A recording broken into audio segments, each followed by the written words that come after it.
যেহেতু আমার acne prone skin, 12 মাসে আমার মুখে টুকিটাকি ব্রণ থাকে, তো আমি চলো তোমাদেরকে দেখাই যে আমার ভ্যানিটিতে বা আমার ওয়াশরুমে আমি কোন দুইটা ফেস ওয়াশ অথবা সাবান রাখি অলওয়েজ। অ্যাকনি প্রোন স্কিনের জন্য এটা অনেক ভালো। এটা হচ্ছে, আচ্ছা আমার এটার ইগনোর করো, এখন অগোছালো। এই যে এটা হচ্ছে আমার একটা ওয়াশরুম, এই যে এই ওয়াশরুমের বাহিরে হচ্ছে এই লালপুরি ফেস ওয়াশটা। আরেকটা ফেস ওয়াশ আছে, ওইটা তোমাদেরকে দেখাই, একটু দাঁড়াও। এরা হচ্ছে আমার আরেকটা ওয়াশরুমের হচ্ছে আহ, একটু দেখাই, এই দেখো, এই ওয়াশরুমের মধ্যে হচ্ছে আমার মোরিঙ্গা সোপ একেবারে শুকায় আছে, মানে এটা দিয়ে প্রতিদিন 2বার মুখ ধুই, ওই ফেস ওয়াশ দিয়ে 1বার মুখ ধুই। আমাকে অনেকে প্রায় মাঝে মাঝে বলো যে আপু তুমি কি ইউজ করো, তো এর জন্য আমি দেখাইলাম।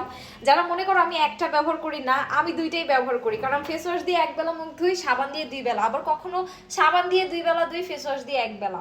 তো আমাদের কিন্তু এখন দুইটার উপরেই অফার চলতেছে, যার লাগবে স্ক্রিনে দেওয়া নম্বরে অর্ডার করো।